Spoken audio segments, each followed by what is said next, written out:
So first things first, the first thing I want to know, and then I do have a couple questions from I've pulled from viewers over the past couple days that they wanted to know about you as well. But I know sometimes when it comes to online names, sometimes not everything is what meets the eye.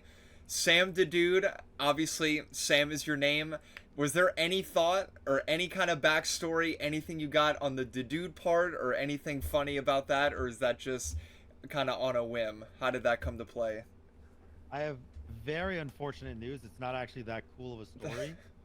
Okay. Um, you know, everyone named Sam gets called Sam the Man all the time because it rhymes. I tried Sam the Man as my name originally, didn't work. I tried Sam the Dude, and then I tried Sam the Man, and then Sam the Dude, and this is the first one that worked. Really? So, yeah, So you just went through a slew of names that were already taken and all right, and landed on SamDaDude. So, yeah. okay, This is my personal iteration of Sam the Man. that's awesome. That's awesome. I'm surprised. Actually, I'm actually not surprised Sam the Man was taken. But okay, so you've been playing Smite for I'm assuming since it's the dawn of or not since the beginning. When did you start playing Smite? I played it in the closed beta. I was playing. And that was when? Oh God. Um, let's see. I mean, that would be Maybe 11, maybe 12 years ago, right? So about yeah, 2012. maybe 2013, 2012. So the before I kind of ask my Smite related questions, if you don't mind, I just wanted to ask a couple like get to know you questions before we dove into the Smite stuff. Um, can you tell me about a little bit about what was going on in your life at that time when you had started playing Smite? Before you really kind of just dove into the grind of the game, what was going on in your life at that time? What were you doing? Well, I actually started. I was in my senior year of high school, I believe, Mm-hmm. and my friend, we played League together, and he wanted to switch it up and play a different game. Uh, and he just invited me over to play Smite. I was in college. I was working a job, playing Smite, and then my I was better than my friend at Smite, and he wanted to learn off of me. So I just kind of played with him 10 hours a day, and all the other hours was a job or college. Really? Okay. Yeah, So you were busy as hell, right? You had school, you yeah, had work, and you still found the time to grind for 10 hours a day. So I saw that you are married. So how yes. does the significant other play into college work and Smite addiction? Before you even got into content creation, right? I mean, you were still grinding the game before you even pursued anything, right? It Yeah, way well, to dodge. we did. Insta Uh, insta Q. Okay. Funny enough, I actually met my wife through my content. Really? Yeah. Wow. And that was how long had you been making content before that started? Um, let's see. This is my 10 year, and we've been dating. This is, I guess, 3.5 years. I was content heavy for about 3.5 to 4 years before I met her. I'm really curious to know what was that aha moment you had where it wasn't just okay, I'm just playing this game a lot because I like it, but I'd like to share my perspective or I'd like to get into streaming content creation. Was it just some kind of random aha moment kind of day? Or was it something you just slowly did over time, just more and more streams per week? Or do you mind diving into what that process was like? Yeah. So starting upstream was a bit unorthodox. A lot of people will start their stream because they can see themselves being really good with communicating or teaching or even just being funny, right? There's a lot of reasons you start streaming. For me, like I said before, when I started playing this game with my two friends, they were Zach and Yusuf are their names. Um, I was a challenger in League of Legends, so I was like, I already had like a Oh pretty good wow. game sense going on. And so when I picked up Smite, I was just naturally a little bit better than them. And they were actually the people that were like, hey, I'm going to need you to turn a stream on so I can watch you and try to learn.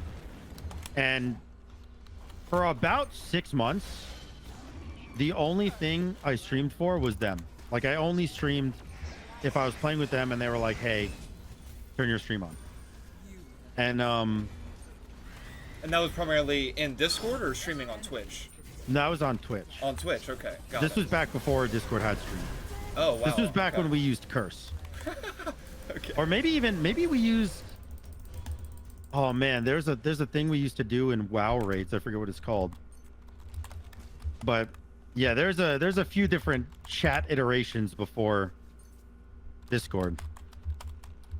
And that eventually just as you were streaming to those friends, it just eventually just grew from other people finding the stream, or was it some more like self-promoting on your end, or how did it get to where it is today?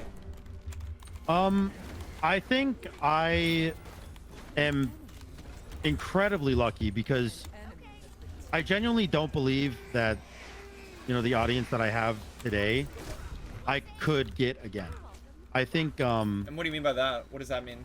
I started streaming when there was no one, you know, like unfortunately Smite was so small and I started streaming in closed beta that you know, there was maybe one person streaming Duel, and you know, they would stream Duel with no mic and no audio and 160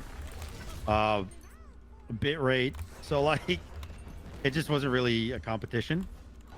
And I think people just wanted to, because I was constantly like explaining myself to my friends, trying to teach them while they were watching, that because I had, I guess, a higher quality and I talked a lot, people just came to me. Because it was within from starting streaming to having like being partnered was only 2.5 months. Wow. I went from starting streaming to averaging 300 viewers in 2.5 months. Well, if you don't mind, real quick, the thing I'll say about that, I mean, you said in the very beginning of that you were lucky. I really don't think so. I think that, I mean, you had a game, a new game that you found that was fun, grinded it out, and you just took advantage of the fact that no one else is streaming. That's just a props to you on that front, in my opinion. You know, you just took advantage of the fact that it's like with, you know, with what people say about stocks and whatnot. You know, you just caught eye of a stock that nobody was paying attention to, you know. So Yeah, a little niche, my little pocket. yeah. So when you started streaming, I noticed you didn't give any reference to what particular game mode it was. So I know, so I actually know very little about your entire history with Smite. So I'm not just trying to like beta answer or whatever. I actually don't know. Was it primarily Conquest content, and when did you switch over to Duel, and how did all that work and fit in? It's always been dual content. Really? Okay. Yeah, And it's that always existed been from closed one-on-one. beta, from everything? Yeah, there was you know, a different iteration of it where there was like casuals to it and different like mode specific items and balance and stuff like that. But yeah, it's always been just dual. What is the change in Duel that's made you more want to like switch to Conquest content? I honestly just, I think if you do anything for 10 years, it gets a little bland. No matter how much change is associated to it or happens to it, or how big your name is associated with that one thing, like, you know, Sam and Duel. Yeah, yeah. It just wears you down, I think, over time. You said you started streaming during the closed beta, and then I guess going into season 1 is when you started to do it full time, if my timeline is right. Yeah, around like late season 1 is when I started doing it full time. So when does hopping into YouTube and whatnot come into play? How long were you strictly on Twitch before you started doing videos on YouTube?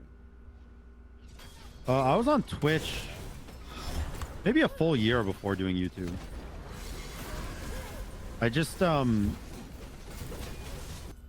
I wasn't very good when I started streaming. You know, I was like a platinum level player, and I didn't really think that it would I'd catch on with anything.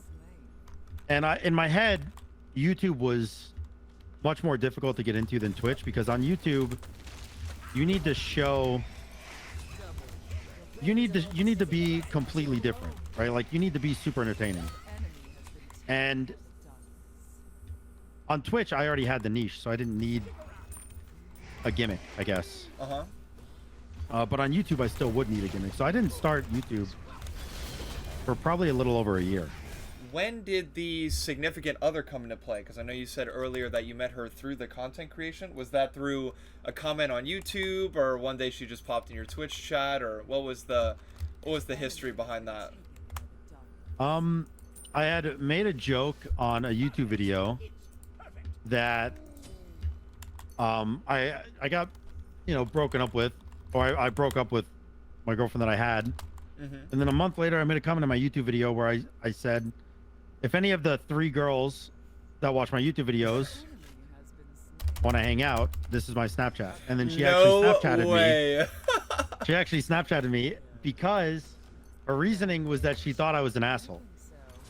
And she wanted to see if I was as big of an asshole as she thought I was.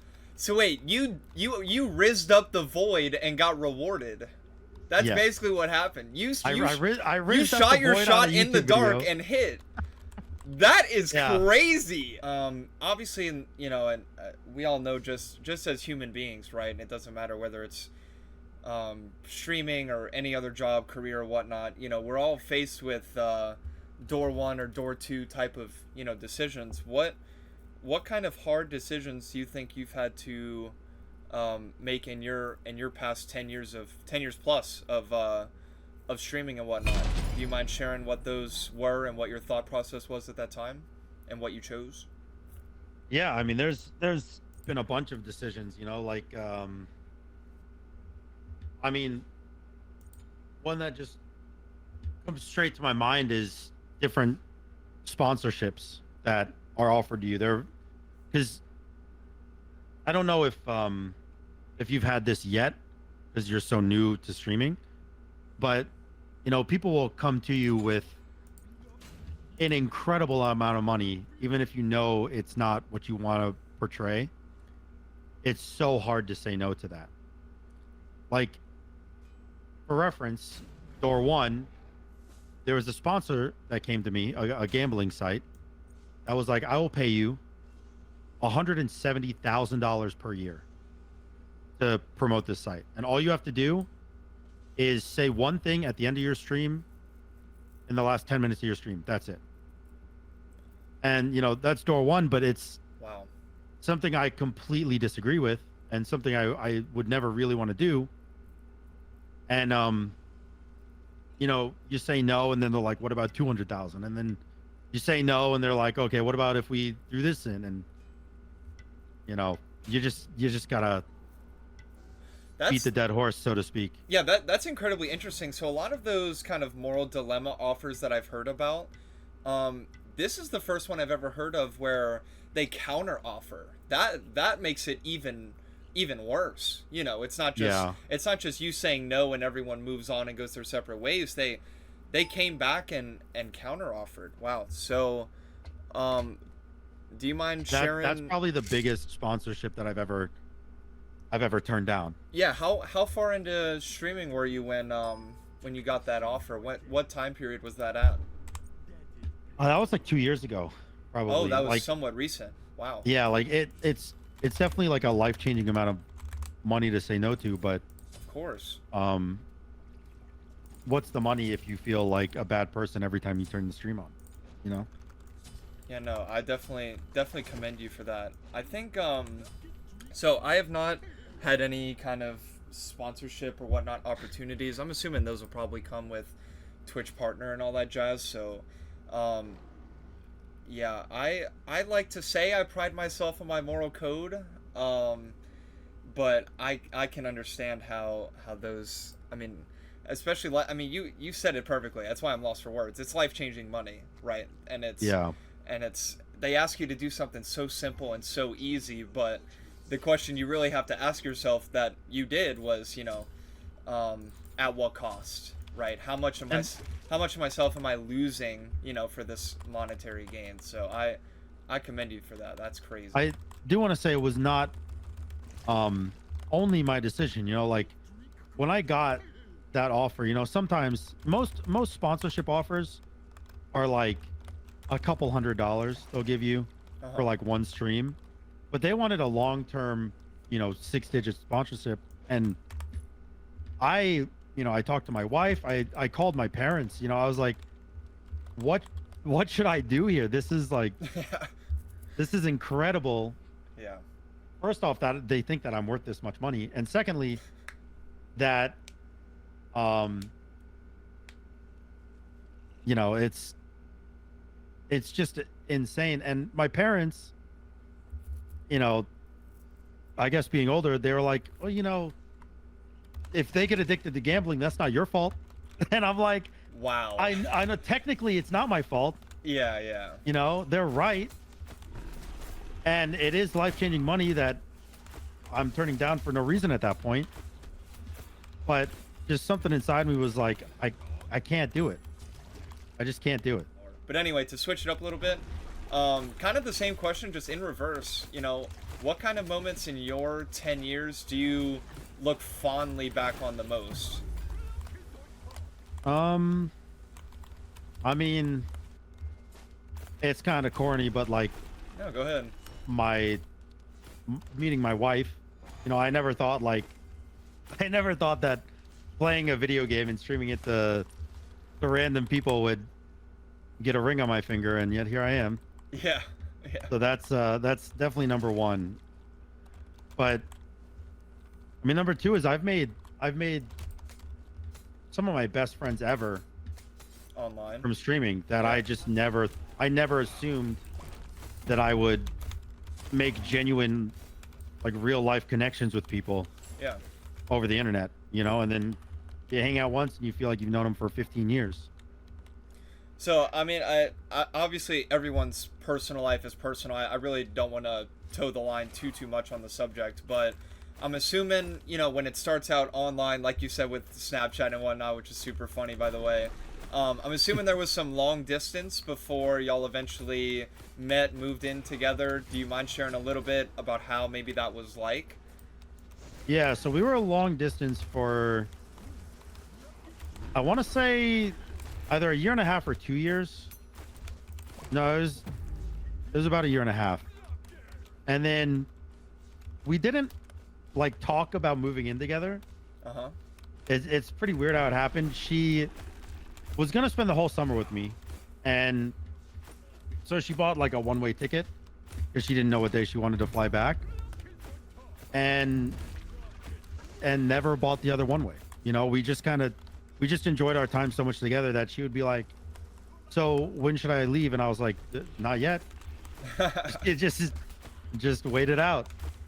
So, I mean, that's obviously amazing, right? Was she able to just pick up and leave her job and and just kind of full commit? I mean, that's such a It, life changing decision, right? yeah, It's kind of hard to just up and move and pack your whole life. So yeah. Well, that worked she out. oh gosh. Got you. She just had she graduated with her degree, which is, I'll save you the question, it's a forensic science degree. Wow.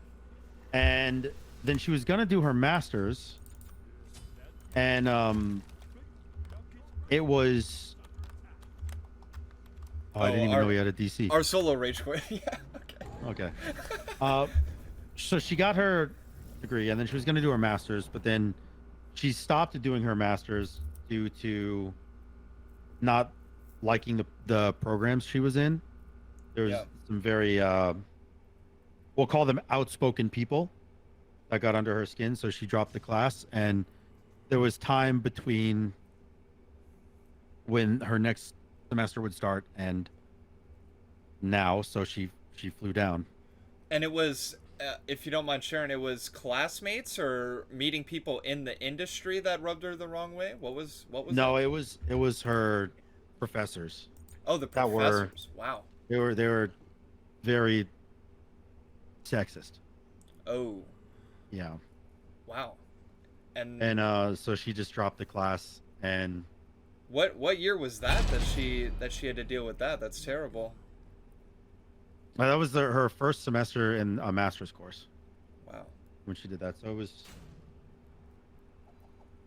uh I mean, how long have we been living together? 5 years? 5 years ago, I guess. Maybe 6 years ago. Wow. And so, okay, I guess for timeline's sake, just so I have it in my brain. So after the first couple years is when you shot your shot into the void. The void answered. And you said y'all were together how long before she one summer just risked it all and moved in? How long were y'all, I guess, together at that point? What time frame was that? About a year and a half. Okay. Mm, Our boys want to play tanks. yeah, I'm down for it. I'm down for it. They want to run it down and do that. That's dope. So if you don't mind, I do have a couple questions from viewers in my Discord channel to ask you. Do you mind? Do you mind taking those? Yeah, hit me. Okay. So this is okay. I had not read these questions yet. This next one is exactly what I was kind of leaning into for the next part of this. So do you think that your mental has been restored yet, or are you itching to get back to grinding the dual queues? And that is from I Remoon. Ramoon. Um, I don't think it's a question of if my mental is ready. I think it's a question of if I've spent enough time away. Okay. And what I mean by that is I don't go into duel thinking this is going to suck. I've been doing this for 10 years. Why am I still doing this? Yeah. I go in there wishing that I was being challenged like I am in Conquest. Got it. And I I don't get that level of satisfaction winning a duel game that I do winning a Conquest game. Mm-hmm. And so to answer the question, genuinely, I have no idea. I assume when Smite 2 comes out, builds are going to be different, matchups are going to be different, Oh, of map is going to be course. different. Oh yeah. I assume then it will spark my interest again to go back into duel and relearn everything until it becomes like breathing again. And then I'll probably switch back to Conquest. So, you bringing up Smite 2 leads into my next question, which is, so, have you taken part in any of the pre-alpha tests? Have you been involved in that? I know you can't really speak on what's in it. I'm not going to ask you about that. I'm just asking if you've been in any of the pre-alpha tests at all. Um, I've only been in one because it was the one at Worlds. Oh, they did one at Worlds. Yeah, Isaiah came up to us with little envelopes with our name on it that invited us to go play test it. Okay.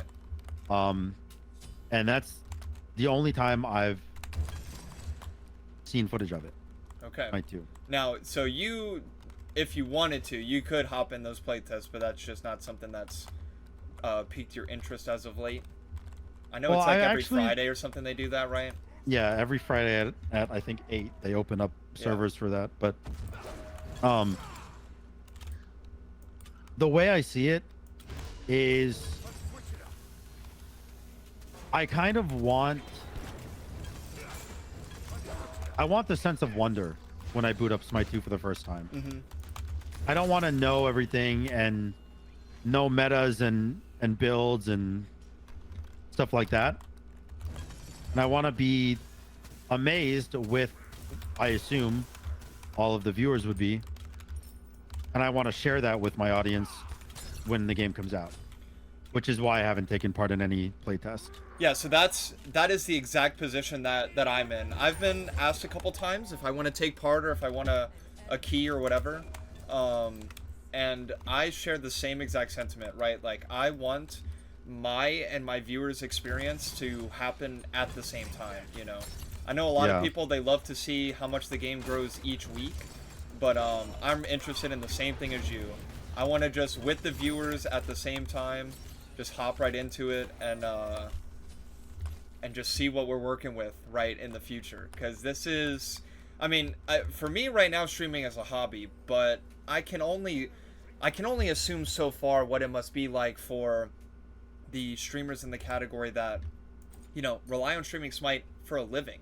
You know, you're not only looking in this game with fresh eyes as a new game to play, but you know, you're kind of thinking about what the future holds, I guess, sort of, you know, job wise, if that makes sense, right? How much have you really, I guess, thought about that when it comes to Smite 2 coming out? Um, I actually haven't really, which might be an oversight by me, but No, it's fine. in my mind, um, if I'm going to enjoy something more, then the viewers are going to enjoy something more. You know, it's the same exact audience that I've already built. It's still Smite, and it's still, you know, like I said, I'm going to be back in Duel. It's not going to be new to them. It's just new content to them. And I don't think there would be any real reason to be worried about the longevity of my career with basically a duplicate coming out. You know, you're already established on one thing. Having Smite 2 come out is no different than logging on Smite 1 for the day. You know, let's just say, you know, I'm just playing devil's advocate. Let's say it's not your cup of tea, it doesn't feel the same, whatever. Have you, I guess, maybe had any thought to what a backup plan would be? Would it be to go to school? Would it be to, you know, hop into some old work you used to do? Or, you know, have any of those kind of backup plans ever appeared in your mind at any point? I really think that if Smite 2 is something I just straight up dislike, Yeah. well, for one, there's always Smite 1 because they're not closing Smite 1. You know, they're keeping Smite 1 servers open, so it's not like I won't have the option to just come back and be normal again, right? But on top of that, if it's bad for me with how much I love the game and I want it to succeed, then it's going to be bad for everyone, meaning those viewers that were there for Smite and Smite 2, they're also going to be looking for something new to watch.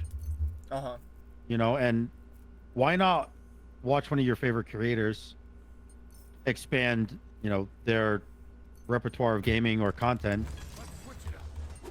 at the same time as trying to find something new, like a new game hobby or something.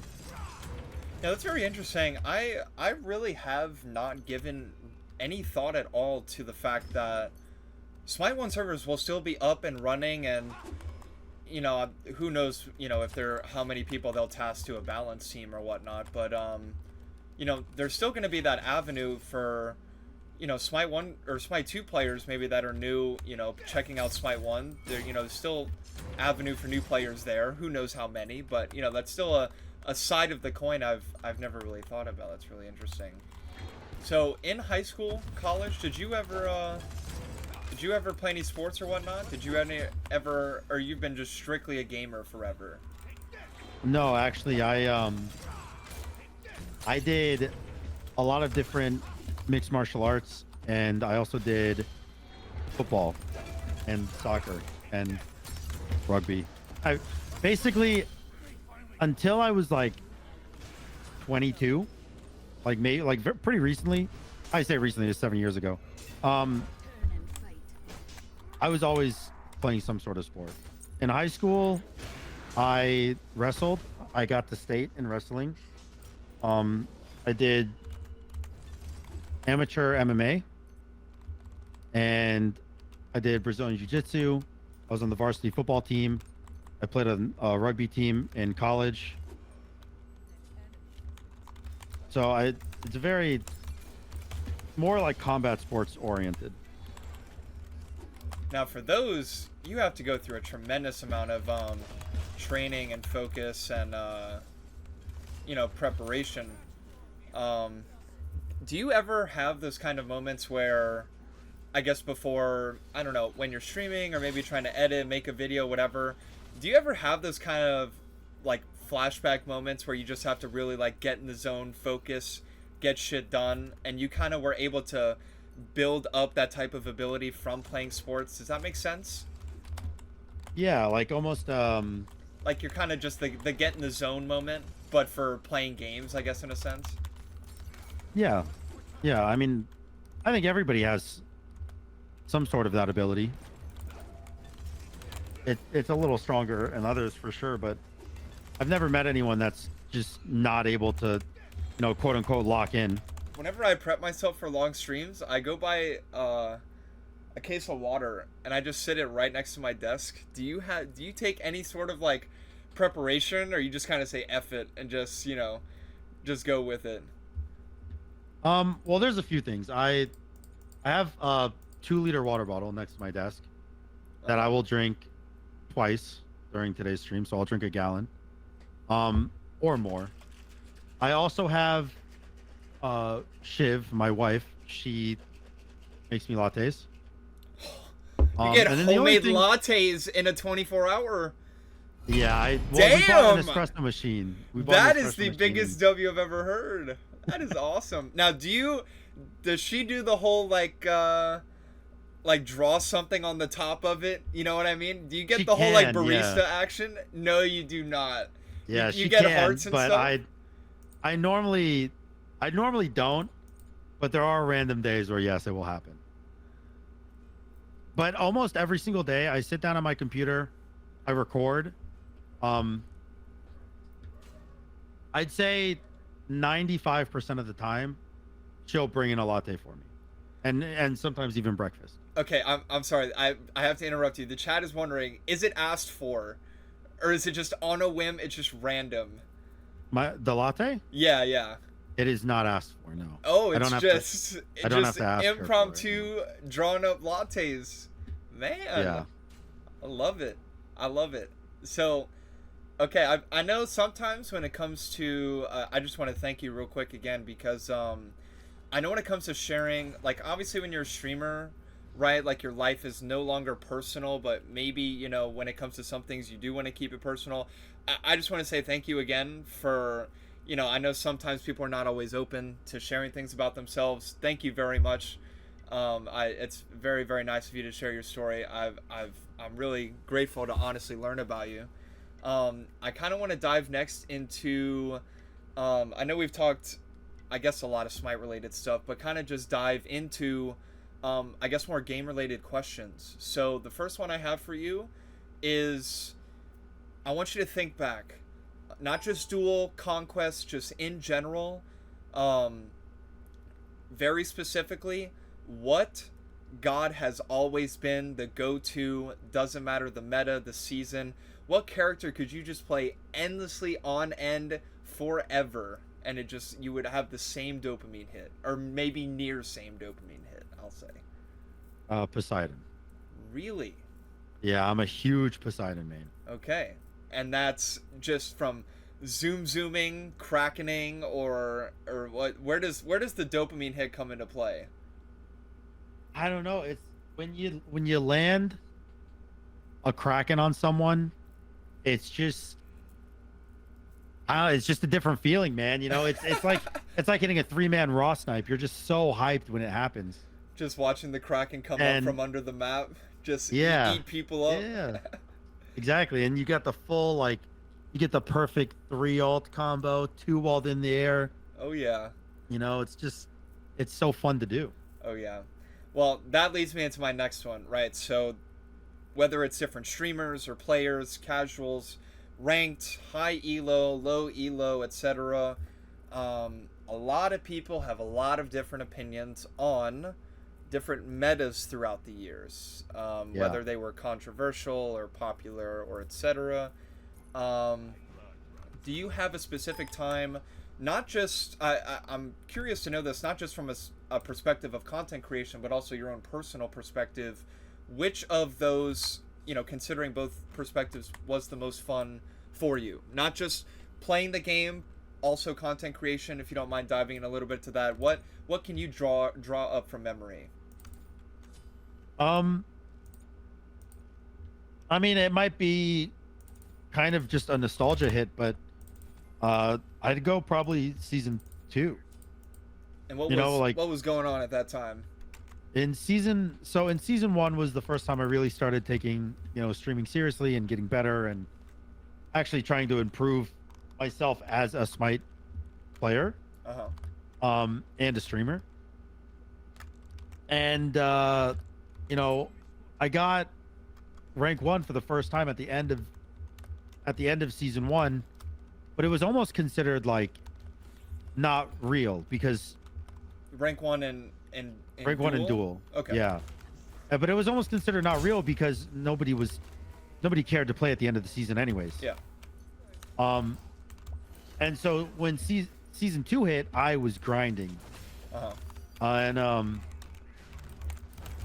that's when I really like solidified my rank 1 spot for the first time, where it actually had some sort of meaning to it. And I just think because the season 2 meta is the first meta that made me feel accomplished as a Smite creator, I think it will always just sit back there as the best meta. The rank 1 started in season 2, as you said. I'm getting a lot of messages that says that you're the dual GOAT. Now, to be the GOAT, you got to be rank 1 for quite a long time. I want you full confidence, hell, even arrogance. How long do you think you've rightfully had that rank 1 spot? Now we're getting into like if I think I'm the best dueler or if I am just rank 1 on the leaderboard, Well, I think I could be rank 1 on the leaderboard. This is your opportunity to talk your shit. Let it out. I think I could be rank 1 on the leaderboard whenever I please. Okay. I think. And that's any duel meta, doesn't matter. Yeah. Okay, so I've got a question for you. I need you to rank these duel players. So the chat has agreed that these 4 names, well actually 5 including yourself, are the best duelers of all time. They've kind of agreed on this. I want you to rank them, no matter the meta, no matter whatever. I want you to rank Twig, Paul, yourself, Jesse, and Shinigami, aka previously Pringles, obviously. No matter what you say, it's getting clipped and shipped. So you just better talk your shit now and just let it out and feel free. I don't know about you, but my chat is super trigger heavy on the stupid clip button. They love that shit. Oh man. Okay, I put Here Paul come at the number Pepe 1. laughs. Okay, Paul at number 1 for sure. Paul, the best dueler of all time. Got it? I don't think he will ever be dethroned. Okay, never dethroned. Number 2, I gotta give it to Shinigami. Okay. He's the only him, and I would like to actually, if it's okay, make an alteration to the top 5. Oh. I would like to start put some Face in beef. there. Talk your shit. Who doesn't deserve to be in the top 5? I would like Face in there. Okay, Face over Jesse. Over Jesse. Okay, so trading Face for Jesse. Yeah, Face, in my opinion, is very, very, very good. And I would say it would be Paul, Shinigami, Face, Twig, me.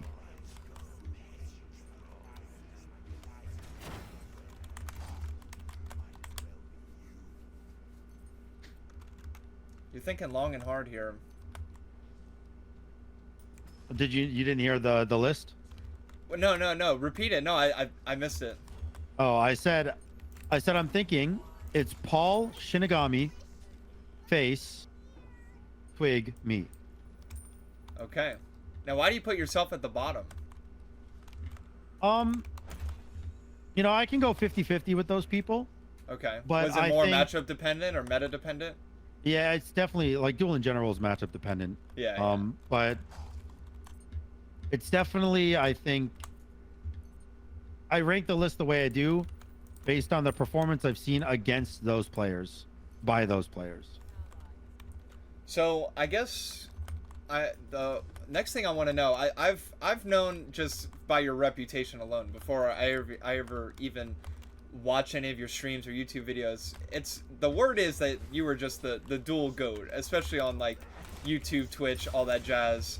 I'm curious to know when the transition to Conquest started to be made, and I guess maybe from a dual perspective, how do you really choose what role you want to go into Conquest, and maybe the first time you got to Masters GM, not sure what your highest rank was. I'm assuming it was GM. What that road was like transitioning to Conquest, not just not just for the sake of content creation, but also just for your own enjoyment, if you don't mind sharing that story. Uh, I think really this season is the first time I've taken a content dip from duel into conquest, because I do play conquest a lot more. Like I'll do it off stream or just to have some fun. But this is the first year that I really just wanted to stream it. I want to take my content somewhere else. Yeah, and so if you don't mind me sharing this as well, this is the exact thing I heard as I got to know Chris this year. As I dove into streaming, I met Chris somehow. I don't know if he ran into my stream or what, but as I got to know a little bit about his dual experience and his switch to Conquest, he from his point of view, he said it started to feel stale, whatnot, but he said he's really enjoyed his switch to Conquest as well. So I know you said Masters grinding for GM. What kind of role coming from dual did you gravitate towards the most, or which one kind of just piques your interest in a Conquest point of view? I want to say solo, right? But solo can be really boring. Like there's different metas of solo lane that are really fun. Yeah. Yeah. This one is not one. And so the last question I'll ask you is, do you think that a lot of the things you've learned in duel kind of help you? I guess this is my assumption. Please correct me if I'm wrong. I probably am dead wrong. But it seems like a lot of duel is just knowing the matchups and having good mechanics, whereas Conquest, that's kind of important for the early laning phase, whereas it's more team fights and grouping and macro late game. Would you say a lot of your duel experience has made the transition to Conquest very easy? Or maybe simpler? Not really sure the best way to phrase that, but I think you know what I mean. I would say the transition into conquest is easier just because duel is all about mechanical skill. It's not much more than matchups and mechanics. Yeah. And that's really all it is. If you know the matchup and you know how to outplay that matchup, you'll be good in lane in conquest. So in terms of making conquest easier, I will say yes, because I don't really ever lose my lane. If I'm in solo lane, I'm always getting a solo kill. I'm always getting tower rotating at 8 minutes. That's just how it goes. If I'm in mid, I'll more than likely get a solo kill. It's just having higher level mechanics from playing duel lets you be bad at positioning and get away with it sometimes. So it makes it easier to get into conquest and learn positioning, because you can kind of, dance your way out of those bad positions while learning. So, do dual instincts ever kick in Conquest team fights where you know a specific matchup? Like, let's say you're in a full 5-on-5 team fight, right? And let's say you're playing an ADC like on her, and you got a Vamana or a Tyr or something diving you. Do some of those dual kind of things kick in where sometimes maybe you'll just tunnel vision on the guy in front of you and not think about what's around you? I feel like that might happen. I'm not sure if that's a crazy assumption or not. The only kind of dual instinct that kicks in for me is tunnel visioning a kill, because Really? in duel landing that kill lands you an objective. Yeah. And so in Conquest, I'm like, okay, I got this guy 1 HP. Even if I'm 100% HP, even if I've completely owned him, he never hit me, he's almost dead. Um, I will still probably chase too far and die. Interesting. That's just because And that's any roll. In my head, I've deemed it necessary to kill him so I can get Bull Demon or get Tower or get, buff control or something like that. Sam, thank you so much. It's been an absolute blast. Stream, Yeah, it's been awesome, for man. those of you that don't know, I've lurked in Sam's streams. I've watched his YouTube videos. This is my first time ever talking to the guy. Absolutely phenomenal. I've had a blast. Thank you so much for taking the time to do this. I know after a successful subathon and then some other things that happened, well deserved break from streaming. I really do want to thank you for taking the time to meet with me. I know I'm the new kid on the block, and so you taking your time to stream with me really does mean a lot. If there's anything you want to do in the future, I'm more than happy to link up. Let me know. Good luck in your 24-hour stream. If you don't know SamDaDude, you fucking should. Guy does phenomenal shit all across all Smite content. Go check him out. You're hyping me up too much. Yeah, but you're the goat of Duel. I get to say whatever the fuck I want. It really doesn't matter. But no, seriously. Thank you very much. Good luck in your 24-hour. I'm guessing you're slamming some ranked. Is that what you're doing for the most part? Please don't slam your head against the ranked wall for the next 20 hours, right? Surely you take like a domination break every now and again. I played a couple ranked games. Okay. Dip my toes back in. And then I've been playing with some viewers, but they've been letting me down. We lost 3 in a row. So first day back, viewers are ass. So I might queue up some ranked. I took my break and my MMR is in the dumpster now, so. Well, I'm not sure how long your break was. I doubt Decay hit you that much. So fun fact, when they did the soft reset, like last patch or whatever, like they did a soft reset while you were gone. It wasn't just to 2750. They soft reset everyone, no matter your MMR, down a little bit as well. So that's probably why. Yeah, because I'm sitting at 23, and the last time I remember I was like 2750. Yeah, I think they notched everyone around the Masters area down like 200 or something like that. I'm not sure. But anyway, thanks again. You're my GOAT. Good luck in your 24-hour. And thank you. I hope to chat with you again soon, man. It's been a blast. See you later. Yeah, have a good one, man. Thank